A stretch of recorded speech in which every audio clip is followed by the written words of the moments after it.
आज मी तुमच्या समोर काही राजकीय नेत्यांचे आवाज तुमच्या समोर सादर करण्याचा प्रयत्न करतो। सर्वात पहिले आपल्या महाराष्ट्राचे कृषी मंत्री श्री शरदचंद्रजी पवार यांच्या आवाजाचा एक नमुना तुमच्या समोर सादर करतो। शरदचंद्रजी पवार यांना एकदा प्रेसवाल्यांनी विचारले की महाराष्ट्रात दुष्काळ पडला तर महाराष्ट्रातल्या गावागावांत दुष्काळ निधी पोट झाला का हो?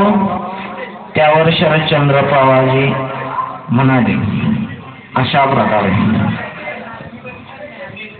महाराष्ट्रातल्या गावागावांत दुष्काळ निधी लवकरात पोट भरून याची खबरदारी घेण्यात आलेली आहे।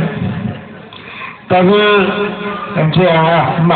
राज्यातल्या जिल्हाधिकाऱ्यांकडे दुष्काळ निधी पोट झालेले आहे, त्याचप्रमाणे जिल्ह्यातील तालुक्यांच्या आमदारांकडेही दुष्काळ निधी पोट झालेला आहे आणि लवकरात लवकर तो निधी दुष्काळग्रस्त शेतकऱ्यांना देतील याची जबाबदारी घेतलेली आहे। यानंतर तडाखेबाज भाषण देणारे आपले मनसे अध्यक्ष राज ठाकरे यांच्या गाजलेल्या भाषणापैकी एक भाषणाचा नमुना तुमच्या समोर सादर करतो।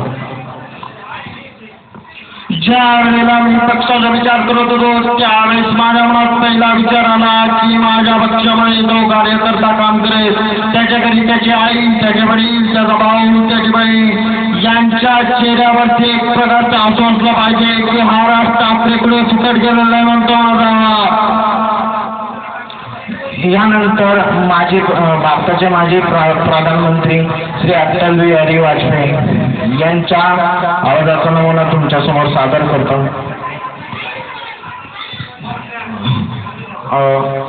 एकदा विधानसभा भरलेली असते, विधानसभा भरलेली असताना विधानसभेत गोंधळ चालू असताना अटल बिहारी वाजपेयी समोर बसून सर्वांना शांत व्हायला लागतात अशा प्रमाणे।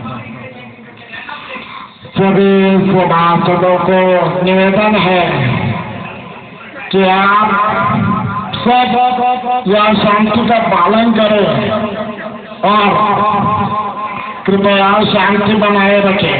हमारे देश के ज्येष्ठ समाज सेवक श्री अन्ना हजारे यहाँ पे उपस्थित है, इसलिए उन्हें आदरपूर्वक विधानसभा में बुलाया जाए और विधानसभा की कार्यवाही शुरू की जाए। धन्यवाद।